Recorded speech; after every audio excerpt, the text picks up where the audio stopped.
absolutely beautiful. There she is.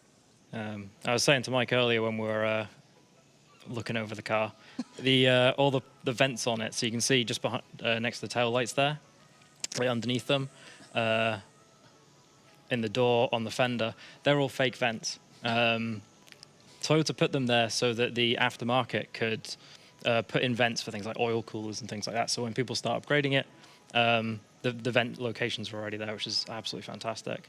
So it's a car that from Toyota is built to be upgraded. Yes.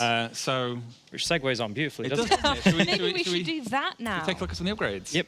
So we'll have a body kit or two. So we've got the fantastic Toyota Heritage kit. I really like this kit. The Toyota unveiled this at SEMA 2019. This is one of my favorite parts of it. The rear bumper changes the tail lights to be like the Mark V Supra, and then the side skirts as well. And I absolutely adore this kit. I think it works really well with the lines of the car. But of course, this being Horizon, gotta have the wide body kit. Oh, you gotta. So no decal here. This is a dev build, but this is a HKS wide body kit, and it's lacking something on the back, I think, isn't it? It is. It's just a little understated almost. I think, yeah. There we go. Is that wing? There we enough? go. I think that wing's big That enough, might isn't it? just do. And I think we also need some wheels to go with this as well, don't we? So let's jump in and put some wheels on it. So again, we've got a bunch of blank thumbnails here. These are all the new wheels. All the blank ones are all the new wheels coming to Forza Horizon 5. And my favorite ones are right at the bottom. Nice set of work wheels. So blank because Chris has not yet fully set them up, but we thought we'd show you these anyway. One of the really cool things about the Supra is that this will be one of the cars that is given to every player right at the start of the game. And it'll come delivered with that Toyota Heritage kit as well in it. So yeah, it's everyone gets this right at the start of the game because it's an absolutely awesome car. Nice little gift. So let's pop that body kit on it then, shall we? And then should we take it for a drive? I think we better. I think we should. And in fact, it's probably worth pointing out here, because I know I've seen this question come up loads of times in chat, but we're actually playing this on an Xbox Series X today, aren't we? Absolutely. We are playing it on an Xbox Series X. So I think there was a lot of confusion about which version of the game we were showing. So yeah, everything we've shown so far has been Xbox Series X. This is a development build, so there may be bugs. There may be missing thumbnails. There may well be other things that we'll spot. Part of the fun, isn't it? If they're funny, we'll call them out. Otherwise, we'll just hope that you don't spot them. So let's get this on the road then. What is it we're going to be doing? We're going to be exploring some new biomes, aren't we? Ooh, yes, of course. So which one have we got first? We're starting in the Rocky Coast. Shall we swap out Chris for Connor? Oh, yeah, let's do it. Okay, so Chris is actually going to hop off screen now so he can drive without distraction, ergo us two. So instead of taking his space on the sofa, it's going to be Connor Cross. So Connor, if you want to come in, and Chris, if you want to go into your concentration corner. Very nice. Very good. The smoothest of transitions. Hello, Connor. As if by magic, hello. Hello. Would you like to tell us more about the Rocky Coast? Yes, the Rocky Coast. Do we need to pan? If we can just dip away while we do some, Chris does some magic behind the scenes. Second, there we go. There it is. Now, this is situated on the west coast. It is rocky and it is a coast. There we go. So there's lots to see, lots of rocks. We captured this in particular on a tourist boat. Funnily enough, we had photographers actually go round each of these rocks and capture hundreds of photos for photogrammetry. If Chris looks to the left, you can actually see some of the. That's the right. Is that the boat? Is that it there? Yeah, we have actually put a boat in the game. In the game that is comparable to the boat that we used to capture the Rocky Coast. So all of this, we've mentioned it a few times, but all this stuff's created with photogrammetry as well. So it's super accurate to real life, which is why it looks so amazing. Should we take it for a spin, Chris, in your heavily modified Supra? In its natural environment on the beach. Yeah. Yes, absolutely. So how do you actually go about making this area for the game then? What are the fundamental elements of the Rocky Coast? So if you want to go left here, actually, Chris, we can go past some more rocks up close. So we basically we work out how we want to make it drivable, where we want the car to go, and what's most fun for the player to explore. And then, like we said, we put a load of photographers in a boat. They took loads of photos of rocks, and then the team recreated that as realistically as possible. Yeah. And then that gave us our Rocky Coast. It wasn't as easy as that. There was simplified it a bit. There were some geniuses behind the scenes pulling it all together. Some of the cool features, which are a little bit further up from the coast over there, are like hotels, golf clubs. It's like a really pristine, beautiful holiday location. Yeah, and so now we're actually heading into the sand, like the sandy desert. There's big, massive sand dunes to go drive around on. It also actually connects, like goes straight and like dissolves into the ocean, which is really cool. Okay. Yeah, if you go, swing a right in here, and we can actually go into some of the sand dunes. That's stunning. So we're actually, it's actually an autumn season, which is our stormy season. We're at a nice, foggy, or atmospheric morning. And I think the lighting's quite cool because it kind of helps show off just how soft that sand is. It does. It looks really, really fine. You can really go in there and, deform around in it and kick up loads of sand. Probably not the best thing to do in this car, though. We'll stick on the Still have a tarmac. go, though. As you call out the tarmac, this is an area of the world where there are just these really long, sweeping roads as well. It's the perfect place when you've got like hypercar and you just want to get up to the absolute max on the rev limiter. This is the place to go. This looks less like a sandy desert. Are we still in it? Is this another feature of a sandy desert? So, Chris has gone a little bit off the agreed path here. We'll come back to that area in a moment. We're actually going into a gypsum desert now. Oh, I see. It's this really fine mineral that's like diamond white. I think it's carcinogenic, isn't it? Yeah, probably better not to go there in real life. But in a video game, you're protected from any ill health All effects. tourism to be done within Forza Horizon 5 then.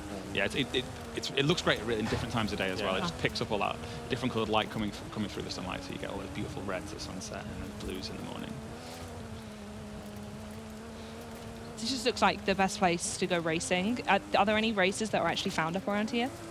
Of course, yes, there are. Yeah. There's a lot of really awesome off-road trails through here as well, like really long point-to-points. And I think Chris is about to show us another cool little racing environment as well. If we hang on. So left at that tree. You can kind of already get a sneak peek of it on the mini-map. If he resists the urge to jump off the edge, we can just go to the very edge and then just peek over at the Baja Circuit. Oh, look at that. I'm trying to get just look over the edge. And yeah, that is fun. There's some really great routes around that, in and around it as well. That was also actually recreated from photos. Our team actually went and found some satellite data of, recreated the roads and how they look and how the sand actually changes colour, which is so cool. Which is really cool as well. We'll take a closer look at that in a future stream, I think. Now we have left the Gypsum Desert and very much in the living desert. Yeah. Here we go. So what's this then? What is the living desert for those people who might not be familiar with that term? So this is based on the Baja California desert. It's kind of contrary to what most people think of a desert, in that there is sand, but there's an absolute ton of foliage. There's all these lovely, thick mesquite bushes everywhere. There's loads of these yellow and celia bushes. Rocks. Chris is lost. You okay, mate? Yeah. You're just taken aback by all the cacti. So there's lots of different cacti. We have all these weird alien-type plants called boojum. Those things there that Chris has smashed through. This was all planned, wasn't it, Chris? Flawlessly executed. Yeah. There's all these really cool little settlements as well. They've all got their own little story there as well, and really feel like they're part of the world. Really, really true to sort of Mexican towns and things that we found in the area. I'm remembering what you said in previous streams as well, and that volcano is just always looming, isn't it? Yeah. Where Chris just took a little detour, actually, there's a really nice trail that goes up there that is even funner coming down the other side. Yeah, I bet. There's all these a fantastic, great big rock. There's all these big rock walls here to go, jump off and skirt around. But there's all these big rock structures that they're really dominating in the environment as well. That you just suddenly come around the corner and there's this massive thing of geology. I think we're just about to go into another little bit of biome, which is this sort of lava, like an old lava desert that from years ago when the volcano did its thing. Did that volcano thing. It did the volcano thing, and now that lava is rocks. And that's just another difference to the visual of the environment. And that's full of all these big volcanic rocks that you can skirt in and around, and that's really cool. Yeah, I think we said it already, but just the pure density of foliage here. There's just so many separate bits that come in here to make this scene just feel so full of life. And you could see them coming as well. When we went through like the sand desert and we were coming up to I said lizard desert. I'm sure lizards live there. Anyway, the living desert, you could just see it approaching because suddenly like it just got thicker with all the foliage going on. Look at that. So this is actually, Chris, if you stop and we just sort of pan around, you can see all the detail that's gone into the roads of this game. They say no, keep going. Hooligan driver tires. So there's actually a seasonal river here because this is a riverbed that in autumn floods because it's the stormy season. But yeah, like all that detail in the road's really cool. Cracks. It also, when some areas where it's really sandy, those cracks actually fill up with sand, which is a nice touch. So yeah, photo mode's going to be give a lot of options for the photographers out there to get some cool environments. But yeah, I think there is a sand road around here that will show off some of the cool new VFX that the team have done. We've really focused on tyre smoke and making sure that all of the dust kick-up feels really full and voluminous. It feels like it's lit from loads. Well, it is lit from loads of different angles now. It's a big entity in the world. Such a cool detail. And for the drifters out there, when you're on tarmac, the tyre. I mean, I think Chris helped implement the system. The tyres are actually, the tyre smoke is related to heat, based on how hot the tyre would be, kicks off that amount of smoke, just to add another layer of realism in there. I think Chris going first person now, responding to some requests from chat. Oh, look at it. Yeah, and of course that tyre heat as well is affected by seasons. Exactly. So in the hotter seasons, your tyres heat up faster, you get more drift kick up. And in a car like this as well, it's just perfect for it. Yeah. Lovely. Awesome. Well, that was amazing. And those are the biomes we're going to talk about today. But you do have another race to show us like you did last time. You're spoiling us. So what is it we're going to be going and looking at now?